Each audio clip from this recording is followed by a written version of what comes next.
दोस्तों नमस्कार, बहुत-बहुत स्वागत है आप सभी लोगों का। आप सभी लोगों का बहुत-बहुत स्वागत भी, अभिनंदन भी। अगर आज पहली बार जुड़े हैं तो जल्दी से चैनल को सब्सक्राइब करना बनता है। चैनल को सब्सक्राइब कर दें, वीडियो को लाइक कर दें और बेल आइकन प्रेस करके इसको आगे भी बढ़ा दें, जिससे और लोगों को भी फायदा मिले और आसानी से सभी लोग अपनी पढ़ाई को सुचारू रूप से कर सकें। तो शुरू करते हैं आज का practice session without any delay. पहला प्रश्न बड़ा ही सिंपल सा आपके स्क्रीन पर मैं रख रहा हूँ। उम्मीद करूंगा इस प्रश्न का जवाब आसानी से देंगे। 348 डिवाइड बाई 29 आपके सामने लिखा हुआ है। 348 divide by 29 multiply by 15 plus 56 is equal to question mark का क्यूब प्लस 120 इज व्हाट। ये किसके बराबर है ये आपको बताना है। क्वेश्चन बड़ा सिंपल है, सिंप्लीफिकेशन से सवाल है और आप याद रखिएगा सिंप्लीफिकेशन से आपको बहुत सारे प्रश्न मिल सकते हैं एग्जामिनेशन में, तो आप तैयार रहिएगा। तो आप सभी जानते हैं, अगर मैं इस सवाल को करने की बात करूं तो सबसे पहले हम बोर्ड मास रूल का फॉलो करते हैं, क्योंकि विदाउट बोर्ड मास आप नहीं कर पाएंगे सवाल को। तो कैसे करते हैं बोर्ड मास का रूल? तो सबसे पहले क्या होता है बोर्ड मास, आप सभी को पता होगा, जिसमें सबसे पहले ब्रैकेट, उसके बाद of, then division, multiplication, addition and subtraction. तो सबसे पहले यहाँ पर मल्टीप्लीकेशन से पहले डिवीजन है, तो इसका मतलब क्या है 348 अपॉन 29 मल्टीप्लाई बाय 15, इसको ऐसे करें, प्लस का 156 इज इक्वल टू इसको x का क्यूब कर दें और प्लस 120। क्लियर है भैया?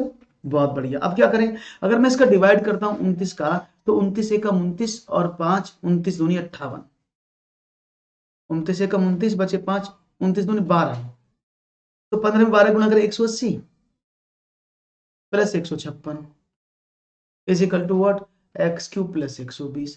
इसको जोड़ दें तो कितना हुआ 6 8 5 13 2, 236 माइनस का 120 बराबर 336 माइनस का 120 बराबर एक्स क्यूब, यानी x cube is equal to 216 और x is equal to what 216 का घनमूल, तो दैट इज 6 इंटू 6 इंटू 6 और आपको क्या मिल जाएगा 6।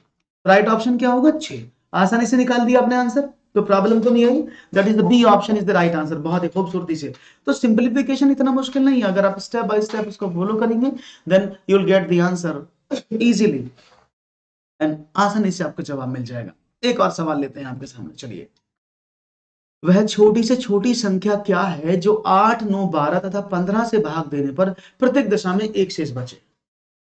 आपको बताना है इनमें से वो कौन सी छोटी से छोटी संख्या है जिसे आप 8 12 9 8 9 12 और 15 से भाग दें और हर कंडीशन में एक शेष बच जाए।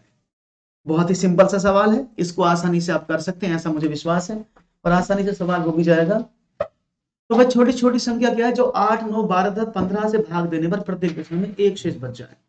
तो what is the least number which when divided by 8 9 12 and 15 leaves a remainder of 1 in each case? तो देखते हैं जवाब में क्या मिलता है आपका मुझे उत्तर। लेट्स सी, देखते हैं जवाब। वह छोटी छोटी संख्या क्या है जो 8 9 12 तथा 15 से भाग देने पर प्रत्येक दशा में एक शेष बचे। तो आप जानते हैं इस तरह का सवाल कैसे करते हैं, उसने बोला छोटी छोटी संख्या। नहीं, सबसे पहले मुझे एक ऐसी संख्या ढूंढनी पड़ेगी ना जो इन तीनों से कट जाए। सबसे पहले तो मुझे वही संख्या ढूंढनी जो इन तीनों से कट जाए, चारों से कट जाए। अगर वो चारों से डिविजिबल हो जाएगी तो क्या होगा, अगर वो चारों से डिविजिबल हो जाएगी तो वो शेष जीरो छोड़ेगी, और ऐसी संख्या जो इन चारों से कट जाए वो तो एलसीएम होती है ना, वो तो एलसीएम होती है ना। तो आपने क्या काम किया, 8 9 12 और 15 का एलसीएम निकाला। हालांकि 360 इसका एलसीएम होगा, कैसे करते बता देते हैं। 2 से काटे 4 बार, 9 कटता नहीं, 6 बार, 15 कटता नहीं, जो कटता उसे काटे। 2 से काटे 2 बार, 9 कटता नहीं, 6 भी नहीं, 3 बार, 15 नहीं कटता। अब फिर 2 से आपने डिवाइड कर दिया, आपने कहा 1 बार, 9 बार, 3 बार, 5 बार। अब आपने 3 से डिवाइड कर दिया इसको, 1 बार, 3 बार, 1 बार, 5 बार। तो अब 3 और 5 बच गए यहाँ पर बस। तो 5 दिया 15 दूनी 30 या 90 दूनी 180 दूनी 360। तो 360 वो संख्या है जिसको ये चारों संख्या पूरा पूरा काटेंगे। 8 से काटोगे तो जीरो शेष बचेगा, 9 से डिवाइड करोगे, 12 से डिवाइड करोगे, 15 से डिवाइड करोगे, नहीं अगर आप इन चारों संख्याओं से डिवाइड करते हो तो ये पूरी पूरी कट जाएगी, शेष जीरो बचेगा। लेकिन क्वेश्चन में क्या कहा कि एक शेष बचे, तो इस संख्या में अगर मैं एक जोड़ दूं तो ये संख्या तो पूरी पूरी कट जाएगी, हर दशा में एक शेष बच जाएगा। तो संख्या हुई 361। तो right option 361। Is it clear? आसान था सवाल, कोई भी प्रॉब्लम नहीं हुई होगी आपको इसको समझने में, इजीली आपने इसको हैंडल और मैनेज कर लिया है। That's very nice and cool and cool and cool. और बढ़ते हैं आगे वाले सवाल की तरफ, देखते हैं इस दूसरे नंबर के प्रश्न में आपका क्या जवाब आता है। 50 किलोमीटर यात्रा करने पर मैंने पाया कि अभी यात्रा का 3/5 भाग शेष है। यात्रा की कुल दूरी कितनी है? यात्रा का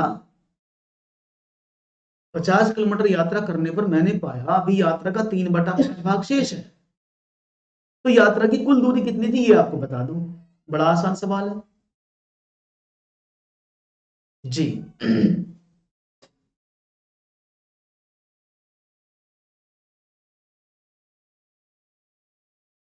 बड़ा आसान सवाल है, देखो सिंपल सी बात है।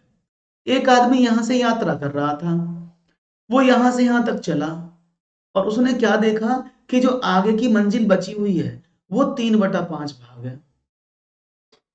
है ना। और यहां से यहां तक वो 50 किलोमीटर चल लिया है, अभी उसको इतना चलना बाकी है। तो भाग तो 3/5 है, तो उसने कितना भाग कवर कर लिया होगा? भाई 3/5 शेष है, तो एक में से 3/5 भाग शेष है। चला कितना? आपने कि 2/5 भाग वो चल चुका है, 2/5 भाग उसने तय किया है, यानी 2/5 भाग किसके बराबर है? अपने का 50 के बराबर है। तो पूरा दूरी कितने बराबर हो गया? 50 गुणा 5/2, दैट इज 125 किलोमीटर के बराबर। बहुत ही बढ़िया जवाब, तेजी से आ रहे हैं आंसर, बहुत बड़ी। इसी तरह से हम लोगों के आंसर आते रहने चाहिए, तो बात बनती रहेगी और अच्छे अच्छे सवालों के जवाब मुझे मिलते रहेंगे। That's very nice. इसी तरह से आप लोगों के जवाब यहाँ पर बने रहे, इसी उम्मीद के साथ हम स्टार्ट करते हैं।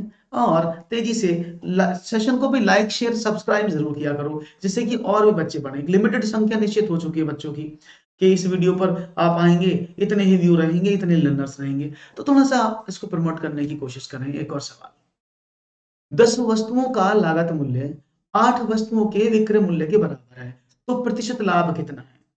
The cost price of 10 articles is equal to selling price of 8 articles.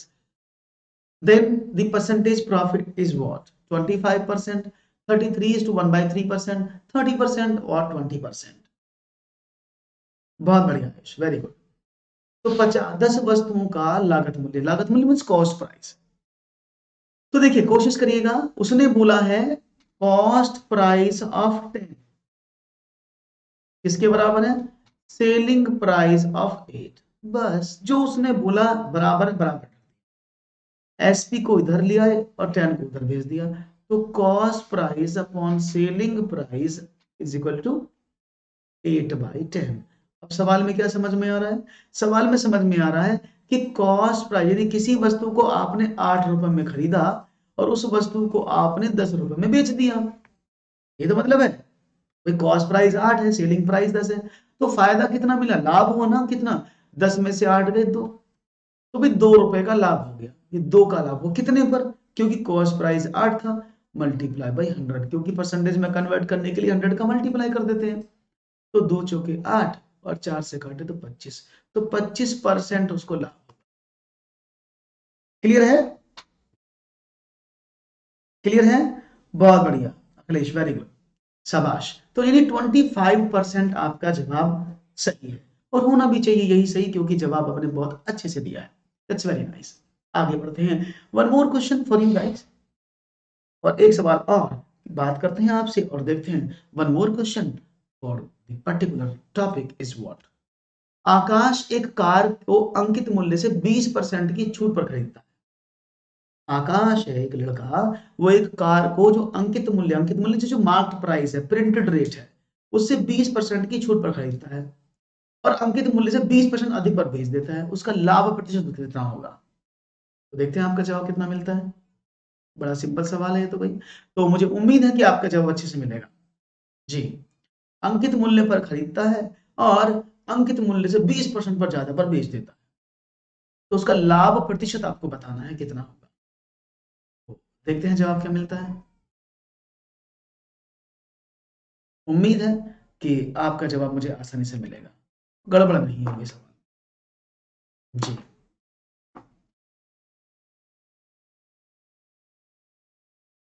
तो सवाल क्या देता है जवाब, लेट्स सी, देख लेते हैं।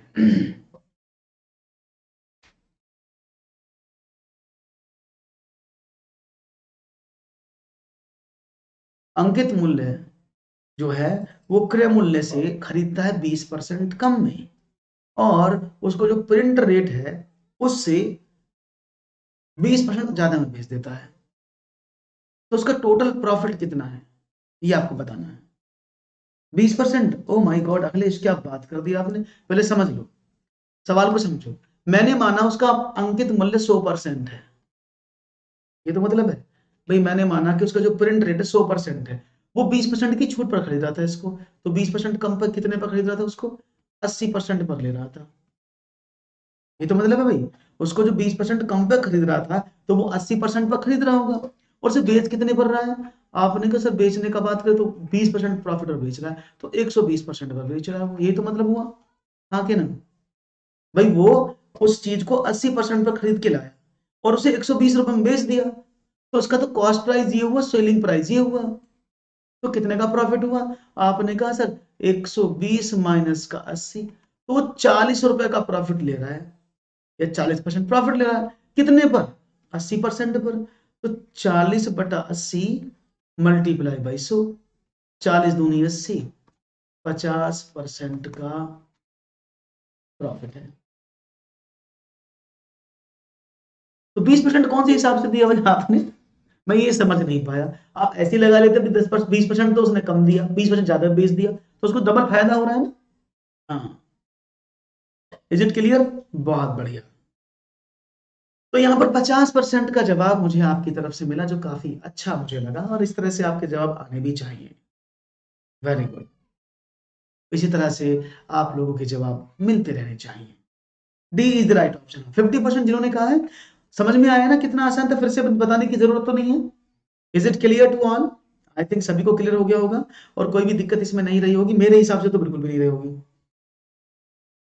ओके, आगे बढ़े, बढ़िया। आगे बढ़ते हैं और जानते हैं आपके सवालों पर आगे का सिलसिला।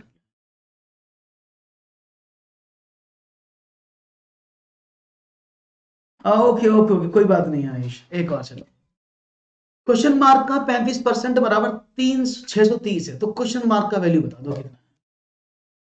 एक क्वेश्चन मार्क आपके सामने बना हुआ है, इस क्वेश्चन मार्क का 35% 630 के बराबर है, तो इस क्वेश्चन मार्क का वैल्यू इनमें से क्या है। 44,400, 1,550, 14,400, 16,000 या 1,800, 1,800। बड़ा सिंपल सवाल है, क्योंकि क्वेश्चन मार्क का वैल्यू पूछा है, उसने बोला है अगर क्वेश्चन मार्क को एक्स भी मान लोगे ना, एक्स का मीन्स गुणा 35%, और मैंने कहा जब भी ये परसेंट हटता है तो उसकी जगह क्या लगता है, 1/100। किसके बराबर है, 630 के बराबर है। तो एक्स का वैल्यू क्या हो जाएगा, आपने कहा 630 मल्टीप्लाई बाई 100, 35। अब देखो 35 से इसको काटें, 35 से कम 35 बचे 35, और 25, 28, और इसको डिवाइड कर दें, चलो 5 से काट देते हैं, 20×5 5 7 35, 7 से काटे 7 9 63, तो x is equal to 1800 only. Option number D is the correct answer. Again बहुत बढ़िया, दोबारा से आपने इस जवाब को समझा है और 18 मुझे आंसर दिया, that's very nice and effective answer, बहुत बढ़िया, बहुत बढ़िया, राइट आयुष, बहुत खूबसूरती से। आगे बढ़ते हैं और एक और सवाल की तरफ कदम बढ़ाते हैं, और देख पाते हैं कि आपको एक और सवाल किस तरह से मिलता है यहाँ पर। Let's do it guys and understand the next question one more. यदि किसी संख्या का 3/5 उस संख्या के 50% से 45 अधिक है, तो वह संख्या क्या है। If 3/5 of a number is 45 more than 50% of that number, then what is that number? यदि किसी संख्या का 3/5 उस संख्या के 50% से 45 अधिक है, तो वह संख्या क्या है, ये आपको बताना है। If the 3/5 of a number is 45 more than 50% of that number, then what is the number? तो सिंपल सी कंडीशन, अगर वो नंबर ए है, आपने माना वो नंबर ए है, तो उस ए का 3/5 उसी संख्या के, वही संख्या ए है, उसके 50% से 45 अधिक है, ये तो मतलब है। यानी इस संख्या का a/3, इस संख्या उसी संख्या को 50%, तो मैं इसको लिख दूं 3a/5, इसको लिख दूं a/2। इन दोनों का अंतर कितना है 45, ये तो मतलब है भाई अधिक होगा तो मतलब इन दोनों अधिक होंगे तो उसका मतलब क्या है ना, इन दोनों मतलब क्या 3/a/5 माइनस a/2। तो उसने जो बोला उस संख्या का 3/5 ये निकाला, उसी संख्या का 50% निकाला तो ये a/2 हो गया। उसने कहा से अधिक है तो मतलब अगर मैं बात करूं तो a 3/a/5 minus a/2 is equal to के सामने लिखा है, तो 45 के बराबर है तो उसका एलसीएम लिया हमने 10, तो क्या वो 5 दूनी 10, 5 दूनी 10, 3 दूनी 6, 6a माइनस का 5a इज इक्वल टू 45। तो ये क्या हो गया 6a minus 5a is equal to 45 multiply by 10, 6 में से 5 गया तो a इज इक्वल टू 450। तो राइट ऑप्शन क्या है 450। बहुत ही खूबसूरती से जवाब आपकी तरफ से आ रहे हैं और काफी अच्छी तरीके से आप लोग जवाब देने की कोशिश आपकी जारी है और बहुत ही अच्छे से आप लोगों के जवाब यहाँ आ रहे हैं। It's very nice and impressive. इस तरह से आपके सवाल आते रहेंगे तो बात बनती रहेगी और हमें बड़ा अच्छा लगेगा कि आप लोग अच्छे से जवाब देने की पूरी कोशिश कर रहे हैं। That's very nice. बढ़ते हैं आगे और एक सवाल और आपके सामने मैं रखने की इजाजत चाहता हूँ, इजाजत प्रदान करें और समझते हैं। एक और क्वेश्चन है 15,364 में कितना जोड़ें कि वह 28 से ठीक ठीक विभाजित हो जाए, 28 से पूरा पूरा कट जाए। यानी आपको बताना है कि 15,364 में कितना जोड़े कि वो 28 से ठीक ठीक कट जाए। बड़ा सिंपल सवाल है भाई, इससे आसान और क्या।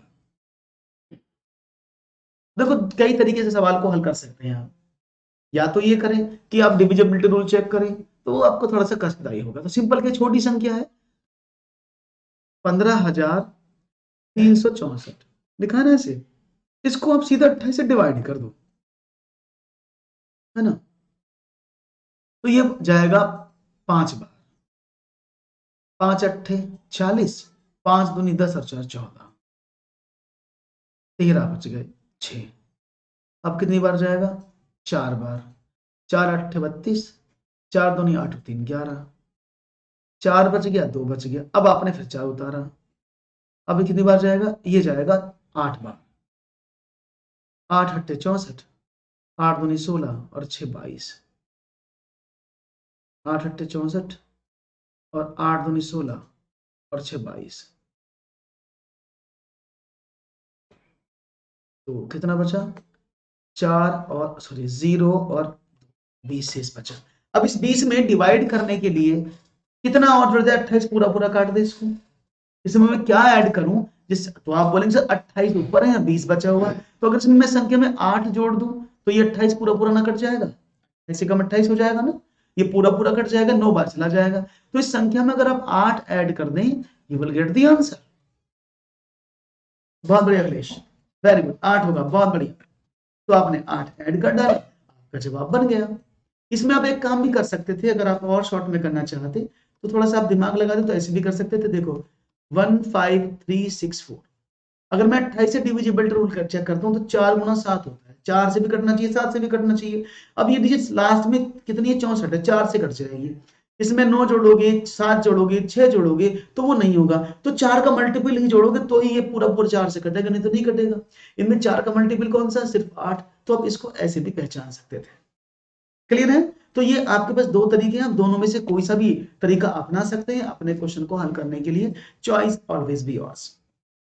हालांकि ये तरीका ज्यादा अच्छा है, अगर आप थोड़ा सा इसको समझे हैं तो आसानी से आप इसको कर पाते हैं। एक और सवाल, चलिए, यदि ए बी की आय ए से 20% अधिक हो तथा बी की आय सी से 10% कम हो तो ए की आय सी की आय का कितना प्रतिशत है।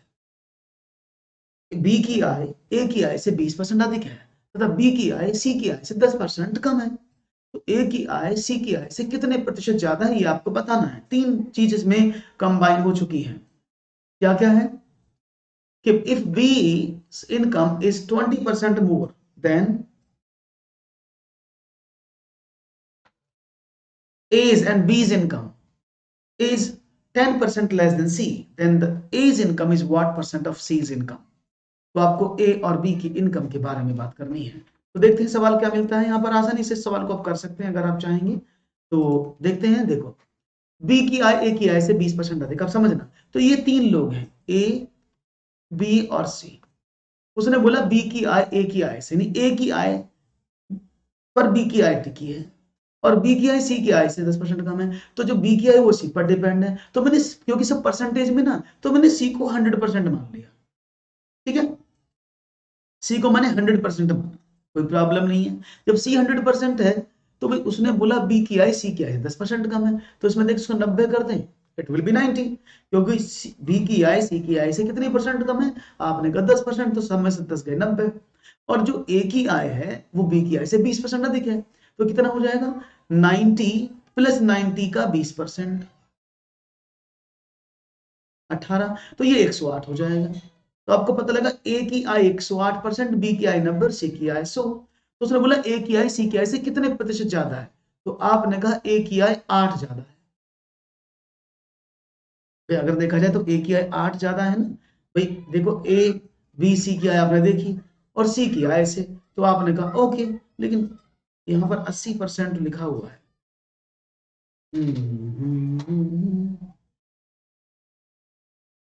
नंबर सिस्टम बाद में पढ़ाएंगे। हाँ, तो इसमें ये 8% है, ये गलती 70-80 लग गया है, तो 8% है, तो 8 बटा सी की आय कितनी है? आपने कहा 100 multiply by 100, that is 8%।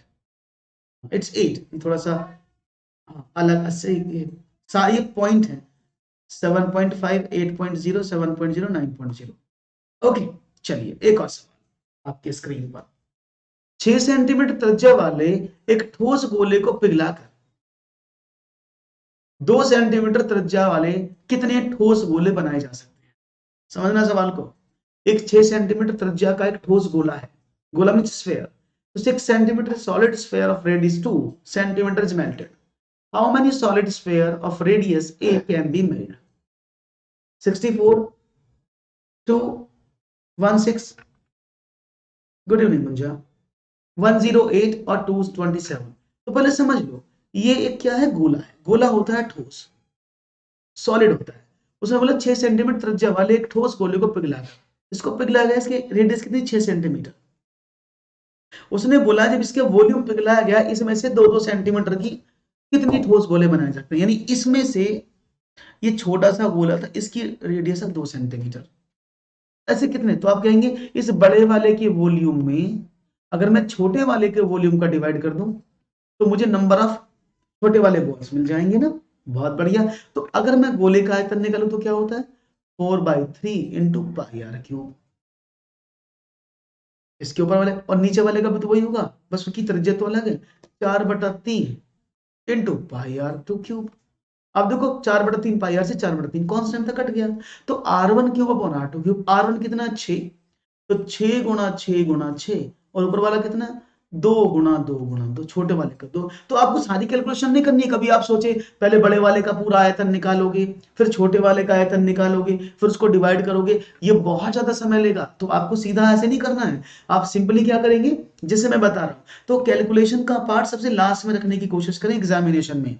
On the spot अगर कैलकुलेशन करनी शुरू कर दोगे तो वो आपका टाइम टेकिंग प्रोसेस होगा। जैसे मैंने किया बड़ा आसान था, नहीं तो मुझे 4/3 पाई का वैल्यू निकालना पड़ता, जो मुश्किल होता। अब देखो 2 तिया 6, 2 तिया 6 और 2 तिया 6, तो 27, 27 ऐसे छोटे वाले बॉल्स बनाए जा सकते हैं। आसान है, सबको समझ में आ रहा है, कोई प्रॉब्लम तो नहीं है, इजी है। If you have any issue you can please put your comment. लेकिन कोई प्रॉब्लम नहीं है, मुझे लगता है सवाल समझ में आ गया है आसानी से। तो एक और सवाल की तरफ बढ़ते हैं। एक विद्यालय की किसी कक्षा में कुछ बेंच लगी हैं। एक विद्यालय की किसी कक्षा में कुछ बेंच लगी हैं। यदि प्रत्येक बेंच पर 6 छात्र बैठे तो 3 छात्र खड़े रह जाते हैं, और यदि प्रत्येक बेंच पर 5 छात्र बैठे तो 15 छात्र खड़े रह जाते हैं। तो छात्रों की कुल संख्या कितनी है? A school class has some benches. If 6 students sit on each bench, 3 students are left standing, and if 5 students sit on each bench, 15 students are left standing, what is the total number of students, ये आपको बताना है। तो देखते हैं आपका जवाब क्या मिलता है मुझे। एक विद्यालय की किसी कक्षा में कुछ बेंच लगी हैं, यदि प्रत्येक बेंच पर 6 छात्र बैठे तो 3 छात्र खड़े रह जाते हैं, और यदि प्रत्येक बेंच पर 5 छात्र बैठे तो 15 छात्र खड़े रह जाते हैं। तो छात्र की संख्या कुल कितनी है? बड़ा सीधा सवाल है। Okay let's see. तो छात्रों की संख्या बतानी है वो कितनी है? 75। ओके अच्छा अच्छा अच्छा, ओके ओके ठीक है, 6 छात्र। ओके तो समझते हैं, देखो दोनों कंडीशन को ध्यान में रखिएगा। अरे अखिलेश 75, क्या बात है, बड़ी तेजी से आंसर दे दिया भाई आपने, बहुत ही खूबसूरत जवाब है। देखो कैसे आंसर हुआ भाई, आपने देखो पता नहीं कितनी बेंच, अगर उन बेंच को आप एक्स भी मान लो, फॉर एग्जाम्पल पहले एक्स मान के समझाते हैं, उसमें एक्स बेंच थी, ठीक है, हालांकि आप ऑप्शन से भी कर सकते थे। तो उसने बोला भाई इसमें कुल बच्चे कितने होंगे, भाई 6 बच्चे हर एक बेंच पर बैठे और कितने बच गए, 3 बच गए।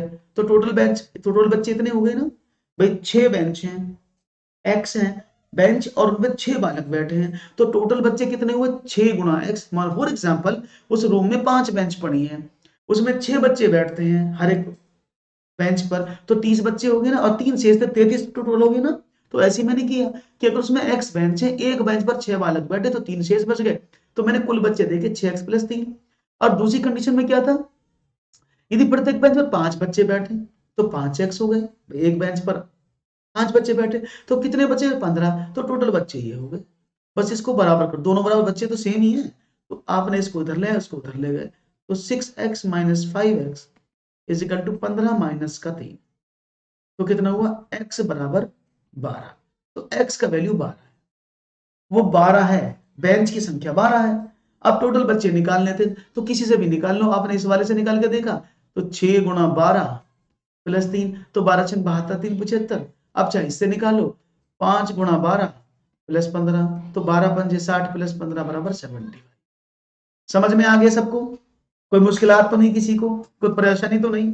हालांकि पहला ऑप्शन था, आप इसमें बैठा भी देते 6 बच्चे तो 12 × 6 = 72, 3 बच जाते, तो आप ऐसे भी नहीं, लेकिन ये बड़ा आसान है, इसमें कुछ भी नहीं किया आपने, ठीक है, आसान समझ में आया कि कुल बेंच में कुल बच्चों की मल्टीप्लाई कर दो और टोटल बच्चे जोड़ दो, तो हमें टोटल स्टूडेंट्स मिल जाएंगे, और दूसरी बात में टोटल स्टूडेंट्स मिल गए, दोनों को आपस में बराबर पुट कर दिया, आपका आंसर आपको मिल गया। बहुत बढ़िया, बढ़िया। तो आगे चलेंगे, कोई दिक्कत तो नहीं है, किसी को दिक्कत हो तो हमें बता दें, नहीं तो फिर हम आगे बढ़ते हैं। Very good, very good, okay चलो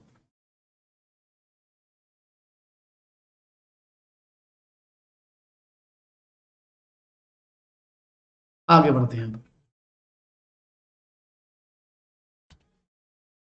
612 × 81 ÷ 3 का मान क्या होगा? बड़ा सिंपल सवाल है, इसको देखूंगा आप में से कौन कौन करेगा।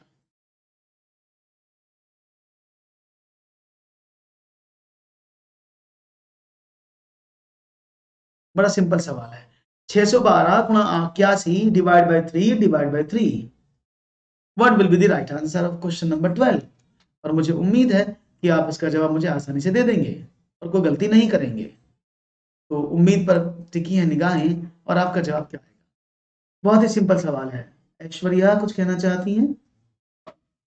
जी, तो देखिएगा जवाब का इंतजार है। 612 × 81 ÷ 3 का मान क्या होगा? The value of 612 into 81 ÷ 3 will be, देखो मैंने आपको बताया ना, जब भी आपको डिवीजन की प्रॉब्लम आए तो आप कुछ मत सोचना कि डिवाइड में क्या करना है। जब भी आपको क्वेश्चन मिल जाए, सिर्फ आपको एक चीज याद रखनी है कि इसका मतलब होता है डिवीजन का मतलब मल्टीप्लीकेशन कर दो, अब डिवाइड करो ही मत। नहीं, आपके दिमाग में रहेगा पहले इसका डिवाइड करो, 3 में 3 का डिवाइड करूं, अब 3 में 3 का डिवाइड करोगे तो एक आएगा, इसकी गुणा करनी पड़ेगी, तो आंसर ही विल गेट। लेकिन हमें क्या करना है, जब भी डिवीजन कहीं मिल जाए बस उसको हमेशा मल्टीप्लाई कर दो और 1/3 कर दो, आपका सवाल हमेशा सही होगा। यहाँ डिवाइड था, आपने मल्टीपल लगा दिया 1/3, यहाँ डिवाइड था, आपने मल्टीपल लगा के उसको अपोजिट कर दिया। 3 3 9 नाम 81, बस 612 में 9 की गुणा कर लो, 9 दूनी 18, 9 1 9 और 1 10, 9 6 54 और 1 55, राइट ऑप्शन मिल गया। तो हमेशा इस बात का याद रखना, डिवीजन जब भी करोगे वो राइट टू लेफ्ट नहीं चलता है, हमेशा जब भी चलेगा वो लेफ्ट टू राइट चलता है, यानी पहले इस वाले का डिवाइड होगा, फिर जो आंसर आएगा उसमें इसका डिवाइड होगा। ठीक है, याद रहेगा। आप इसको ऐसे भी लिख सकते हो, हालांकि मैंने सबसे आसान तरीका बताया है आपको कि जब भी आपको मल्टीपल डिवाइस लगातार मिल जाए तो उनको बस मल्टीप्लाई में कन्वर्ट कर दो। हालांकि ये होगा ऐसे 612 मल्टीप्लाई बाई 81, पहले 3 का डिवाइड होगा तो बटा 3, अब इसको डिवाइड बाई 3 यहाँ लिखोगे, इसको डिवाइड कर दोगे तो ये बचेगा 27।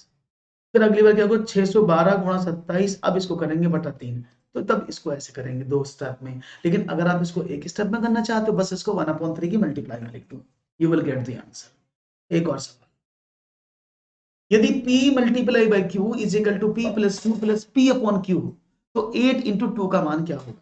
If P into Q is equal to P plus Q plus P upon Q हो तो value of 8 into 2 is what? Simple सवाल है, क्योंकि अगर आप दो वेरिएबल यहां पर रखते हैं P और Q और उनकी आप मल्टीप्लाई करने की कोशिश करते हैं तो it always gives you P plus Q plus P upon Q। तो क्या करेंगे, सेम मुझे 8 के साथ करना है कि P मल्टीप्लाई बाई जब मैंने Q किया तो पहला अंक प्लस दूसरा संख्या प्लस पहले में दूसरे का डिवाइड, सेम यहां पर था। अगर मैं 8 मल्टीप्लाई 2 करूं तो पहला 8 उसके बाद 2 प्लस फिर 8 में 2 का डिवाइड। याद रखना, इसको ऐसा मत करने कि 8 दूनी 16 होते हैं, क्योंकि ये पैटर्न का सवाल है, तो you have to solve this question by pattern. तो क्या करें, 8 और 2 10 प्लस 4, तो उसे काटोगे ना 4 बार, तो ये 14 इसका सही जवाब होगा। क्योंकि ये मैथमेटिक क्वेश्चन नहीं है, इसमें क्या है, इस यानी दो वेरिएबल के बीच में अगर ये ऑपरेशन लगता है तो उसका रिजल्ट ये आउटपुट आता है, तो आपको उसी के अकॉर्डिंग ध्यान में रखते हुए इस आगे वाले को भी ऑपरेट करना है। You will get the answer. तो 14 is the correct answer for this question. बहुत ही अच्छे से आज आप लोग आंसर दे रहे हैं, मुझे बड़ी खुशी हो रही है कि आपके आंसर इतने खूबसूरत आते हैं कि बहुत ही बढ़िया होते हैं। एक और सवाल, चलिए वन मोर। तीन संख्याएं जो 2:3:1 के अनुपात में है कि वर्गों का योग 501 है। दूसरी संख्या बताओ क्या? तीन संख्याएं हैं जो 2, 3 और 1 के अनुपात में है कि वर्गों का योग 504 है। तो दूसरी संख्या क्या है ये आपको बताना है। देखते हैं जवाब क्या मिलता है।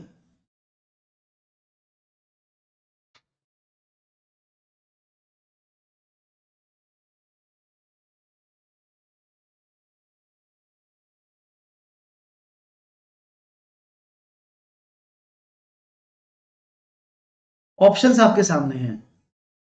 तीन संख्याएं हैं जो 2, 3 और 1 के अनुपात में है, वर्गों के योग उनके जो हैं वो 504 है। तो दूसरी संख्या आपको बतानी है क्या होगी।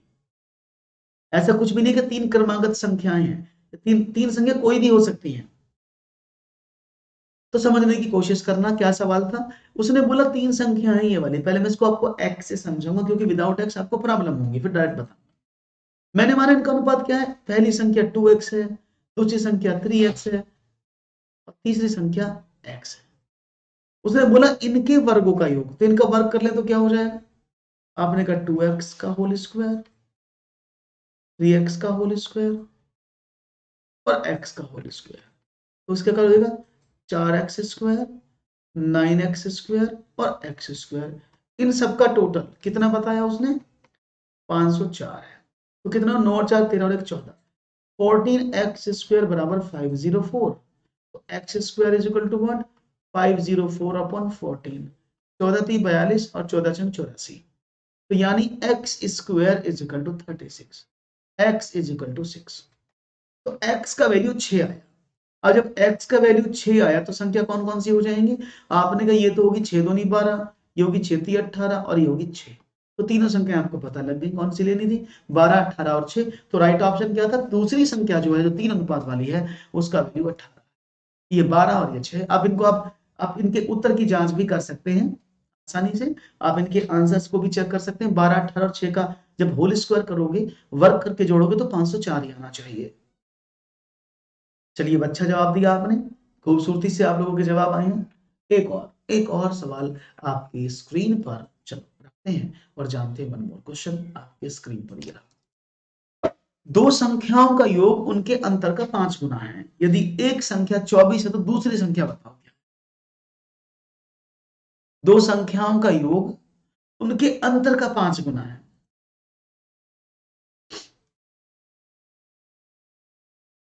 सिंपल सवाल है, करने की कोशिश करेंगे सभी लोग, मुझे बड़ा अच्छा लगेगा, क्योंकि मुश्किल सवाल नहीं है, आप इसको आसानी से निपटा सकते हैं।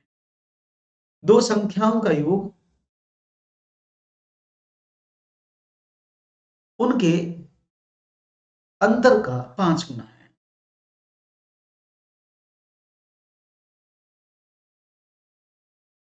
तो आपको संख्या बतानी है। ओके, अभी बताता हूं, इसके बाद ऐश्वर्या, इसके बाद बताता हूं भी, पहले इसको देखते हैं। तो सवाल बड़ा आसान है। The sum of two numbers is 5 times their differences. If one number is 24 then the other number is what. अब समझने की कोशिश करना।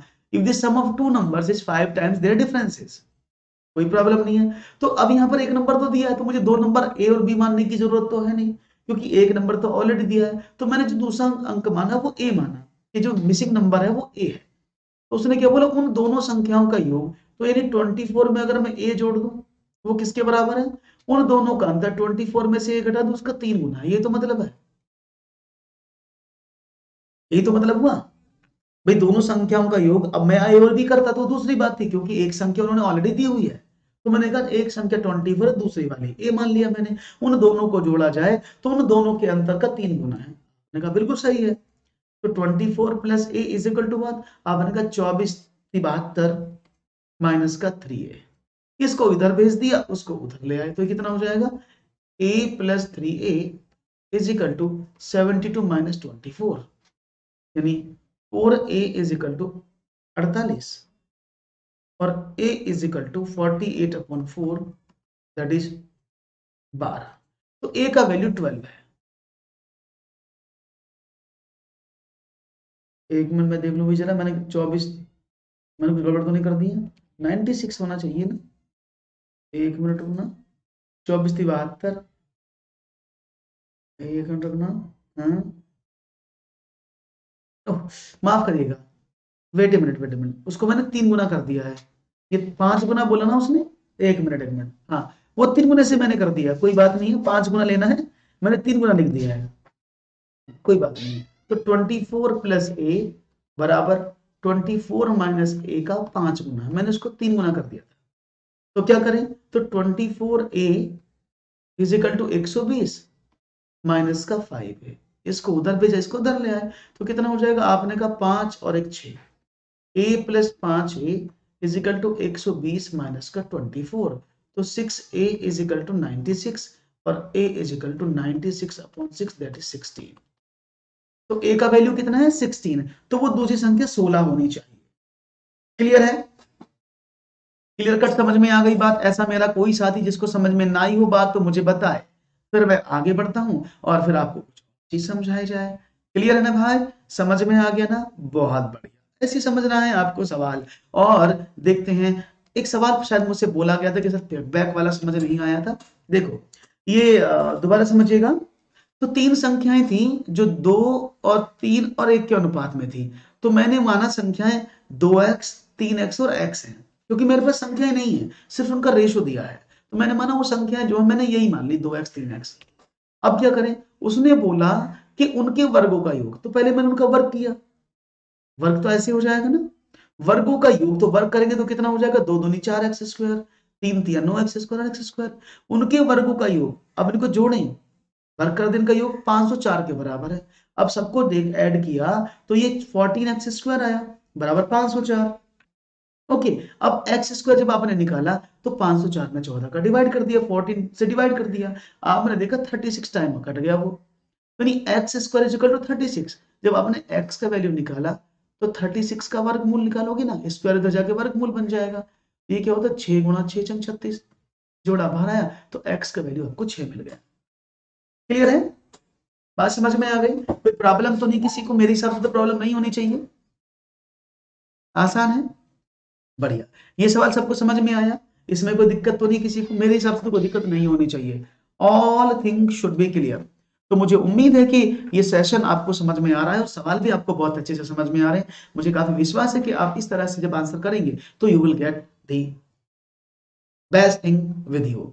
तो दोस्तों अगर आपको सारा कुछ अच्छा लग रहा है तो लाइक वाइक करते रहो, सब्सक्राइब कर दो चैनल को और बेल आइकन प्रेस कर लो, जिससे कि आपको हमारे नोटिफिकेशन लगातार मिलते रहे। तो चलिए दोस्तों, अब मैं मिलूंगा आपसे नेक्स्ट सेशन में, तब तक के लिए दीजिएगा इजाजत। बहुत ही अच्छा प्रश्नों का सिलसिला ये रहा जो आपने महसूस किया। तो don't forget to subscribe our channel, don't forget to subscribe and press bell icon for the same. Thank you very much.